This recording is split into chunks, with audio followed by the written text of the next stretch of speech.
ಎಲ್ಲಿಯವರೆಗೆ ಹೋರಾಟ ಎಲ್ಲಿಯವರೆಗೆ ಹೋರಾಟ ಬೇಜವಾಬ್ದಾರಿ ಅಧಿಕಾರಿಗಳಿಗೆ ಬೇಜವಾಬ್ದಾರಿ ಅಧಿಕಾರಿಗಳಿಗೆ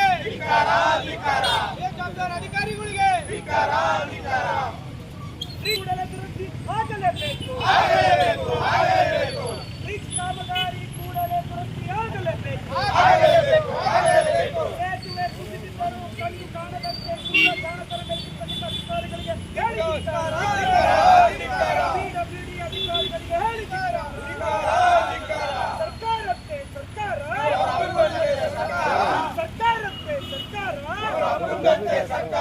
ಕಾನೂನಂತೆ ಕಾನೂನು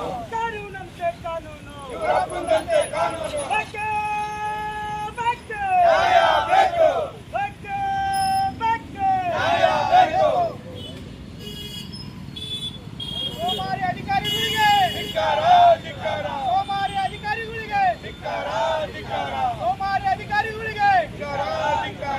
ಎಲ್ಲಿಯವರೆಗೆ ಹೋರಾಟ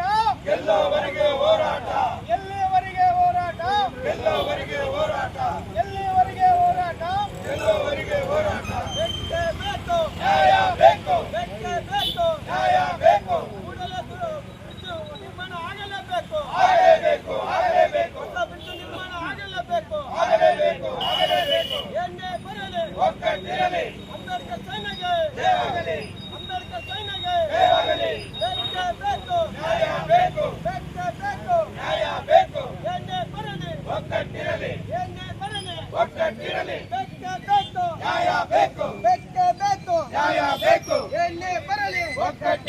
ಏನೇ ಬರಲಿ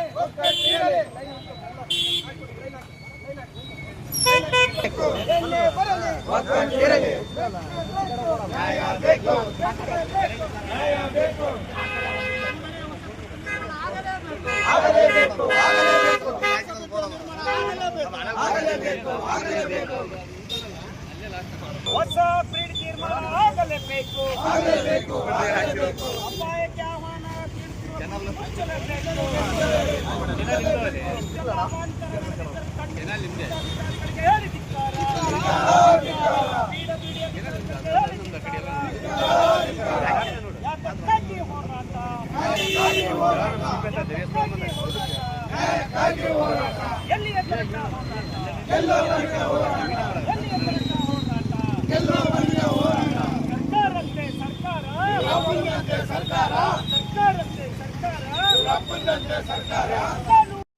ಹೋರಾಟ ಉದ್ದೇಶ ನಮ್ಮ ಅಂಬೇಡ್ಕರ್ ನೇತೃತ್ವದಲ್ಲಿ ಇವತ್ತು ಹೋರಾಟ ಹಮ್ಮಿಕೊಂಡಿರೋದು ಏನಂತಂದ್ರೆ ಇವತ್ತು ಸುಮಾರು ವರ್ಷಗಳಿಂದ ಅಭಿವೃದ್ಧಿಯಾಗಿ ಪದೇ ವಿಷಯದಿಂದ ಬ್ರಿಡ್ಜ್ ನಿರ್ಮಾಣ ಆಗಬೇಕಂತೇಳಿ ನಾವು ಅಂಬೇಡ್ಕರ್ ಕಡೆಯಿಂದ ಇವತ್ತು ಹೋರಾಟ ಹಮ್ಮಿಕೊಂಡಿದ್ದೀವಿ. ಮತ್ತು ಈ ರೋಡ್ಗೆ ಸಾಕಷ್ಟು ಮುನ್ನಡೆದಿದ್ದಾವೆ ಮತ್ತು ಇವತ್ತು ನಮ್ಮ ಕಡೆಗೆ ಪೊಲೀಸ್ ಇಲಾಖೆ ತುಂಬ ಹೃದಯದ ಧನ್ಯವಾದಗಳು. 2 ತಿಂಗಳ ಒಳಗಾಗಿ ಆರ್ಧ ಹೋದಲ್ಲೇ ನಿರ್ಮಾಣ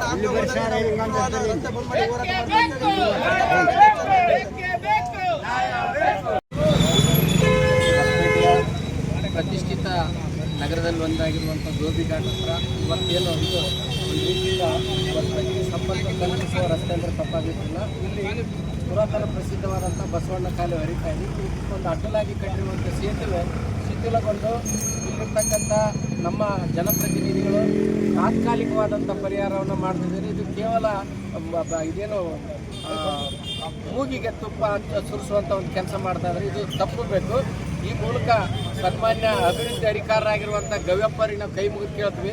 ಇನ್ಮೇಲೆ ಆದರೂ ನಿಮ್ಮ ಕೈ ಮುಗಿದು ದಯವಿಟ್ಟು ಹೊರಗೆ ಬರಪ್ಪ. ನೀವು ಏನಾಗಿದ್ದಿಲ್ಲ, ಸತ್ತರೋ ಬದುಕಿರೋ ಗೊತ್ತಿಲ್ಲ.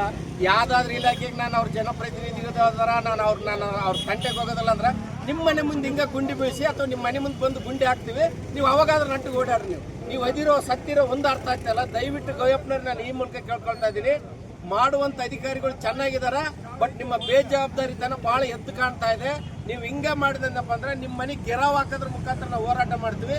ಈ ಮೂಲಕ ನಾನು ರವಿನಾಯ್ಕ ಸರ್ ಅವ್ರ ಹತ್ರ ಕೇಳ್ಕೊಳ್ಳೋದೇನೆಂದ್ರೆ, ನೀವು ಇದನ್ನು ಕೇವಲ ತಾತ್ಸಾರ ಮನೋಭಾವ, ಕೇವಲ ನೀವು ಒಬ್ಬ ಅಧಿಕಾರಿಯಾಗಿ ಮಾಡೋದಲ್ಲ. ಇದು ನಿಮ್ಮ ಮನೆ ಏನಾದರೂ ಬಿದ್ದರೆ ಯಾವ ರೀತಿ ಮಾಡ್ತಾರೋ ಹಂಗೆ ಮುತುವರ್ಜಿ ವಹಿಸ್ಕೊಂಡು ಇದರಲ್ಲಿ ವಿಶೇಷವಾದಂಥ ಅನುದಾನವನ್ನು ಕೊಡೋದ್ರ ಮೂಲಕ ಇಲ್ಲಿ ಕೂಡಲೇ 2 ತಿಂಗಳು ಆಗೋದಿಲ್ಲ, ಈಗಾಗಲೇ ಮಳೆಗಾಲ ಪ್ರಾರಂಭ ಆಗಿರೋದ್ರಿಂದ ಇದು ಮತ್ತೆ ಬೀಳಂತ ಸಾಧ್ಯತೆ ಇರೋದ್ರಿಂದ ಇವತ್ತೇ ಗುಂಡಿ ತೆಗೆದು ಇದಕ್ಕೆ ಏನು ಬೇಕು ರೂಪುರೇಷೆಗಳನ್ನು ಸ್ಪೆಷಲ್ ಫಂಡ್ಗಳನ್ನು ಹಾಕಿ ಬೇಕಾದ್ರೆ ನಾವೆಲ್ಲರ ಸಂಘಟನೆಗಳು ಯಾರ್ಯಾರು ಬೇಕಾದ್ರೆ ಕೈಕಾಲು ಮುಗಿತೀವಿ ಇವೆಲ್ಲರಿಗೂ ಸೇರಿಸ್ಕೊಂಡು ಇಲ್ಲಿ ಸಂಬಂಧಪಟ್ಟಂಥ ಒಂದು ಸ್ಪೆಷಲ್ ಫಂಡ್ ಹಾಕಿ ಅತಿ ಶೀಘ್ರದಲ್ಲೇ ಮಾಡಬೇಕು. ಒಂದು ವೇಳೆ ನೀವು ಮಾಡದೇ ಇದ್ರೆ ದಯವಿಟ್ಟು ನೀವು ರಾಜೀನಾಮೆ ಕೊಟ್ಟು ಹೋಗ್ಬಿಡ್ಬೇಕು. ನಮ್ಗೆ ಇನ್ನೊಂದೇನಂದ್ರೆ ನಾವು ಯಾವುದೇ ಕಾರಣಕ್ಕೆ ನಿಮ್ಮನ್ನು ಬಲವಂತ ಮಾಡೋದಿಲ್ಲ, ಇದು ನಿಮ್ಮ ಮನೆ ಬಾಳೆವಲ್ಲ, ನಿಮ್ಮ ಒಂದು ಆಸ್ತಿ, ವಿಜಯನಗರದ ಆಸ್ತಿ. ಕೇವಲ ಅವರು MLR ಊರಾಗಿಲ್ಲ. ಈಗ ಏನಂತ ಹೇಳಿದ್ರೆ ಪ್ರತಿಷ್ಠಿತವಾದಂಥ ತರಕಾರಿ ಮಾರುಕಟ್ಟೆ ರೆಡಿಯಾಗಿ 5 ವರ್ಷ ಆಯ್ತು, ಅದನ್ನೇ ಉದ್ಘಾಟನೆ ಮಾಡಲಾರ್ದಂಥ ನಮ್ಮ ಶಾಸಕರು ಇನ್ನು ಅವಧಿ ಮುಗಿತಾ ಬಂತು, ಅದನ್ನೇ ಮಾಡೋದಿಲ್ಲ, ಇದನ್ನು ಮಾಡೋದಿಲ್ಲ. ಇಲ್ಲಿ ಯಾರಾದರೂ ಸತ್ತಾಗ ಮಾಡೋದು ಬಂದು ಅದು ವಿಷಾದ ಸುತ್ತ ವ್ಯಕ್ತಪಡಿಸೋದು ನಮ್ಮ ಸಚಿವರು ಗವ್ಯಪ್ಪ ಅವರು. ಈ ಮೂಲಕ ನಿಮ್ಮನ್ನು ನಾನು ರವಿನಾಯಕ್ ಸರ್ ಅವ್ರನ್ನ, ನಮ್ಮ ಅಧ್ಯಕ್ಷರನ್ನ ಮತ್ತು ಶಿವಕುಮಾರ್ ಸರ್ನ ಕೇಳ್ಕೊಳ್ಳೋದೇನೆಂದ್ರೆ ಅತಿ ಶೀಘ್ರದಲ್ಲಿ ವಿಶೇಷವಾದಂಥ ಅನುದಾನವನ್ನು ಕೊಡೋದ್ರ ಜೊತೆಗೆ ಈಗ ಕಾಜಿ ಸರ್ ಬಂದು ತೋರಿಸಿದ್ರು. ಕಾಜಿ ಸರ್ ಇನ್ನು ಏನು ರಿಟೈರ್ ಆಗ್ತಾರೆ ಮೋಸ್ಟ್ಲಿ ಅವರು ಈ ತಿಂಗಳು 30ಕ್ಕಾದ್ರೆ ನಂದು ಅಧಿಕಾರ ಮುಗಿತಂತ ನಮಗೆ ಕೇವಲ ಬೇಜವಾಬ್ದಾರಿ ತನ್ನ ಉತ್ತರ ಬೇಡ. ಇವತ್ತು ಕೂಡಲೇ ಇದು ಈಗಲೇ ಗುಂಡಿ ತೆಗೆದು ಇದಕ್ಕೆ ಸರಿಯಾದಂಥ ಒಂದು ಪರಿಹಾರ ಮಾಡಿ ಕೊಡ್ತೀವಿ ಅನ್ನೋಂಥ ಭರವಸೆಗೆ ನೀವು ಕೊಟ್ಟ ಮೇಲೆ ನಾವು ಇವತ್ತು ಹೋರಾಟ ವಾಪಸ್ ತಗೊಂಡು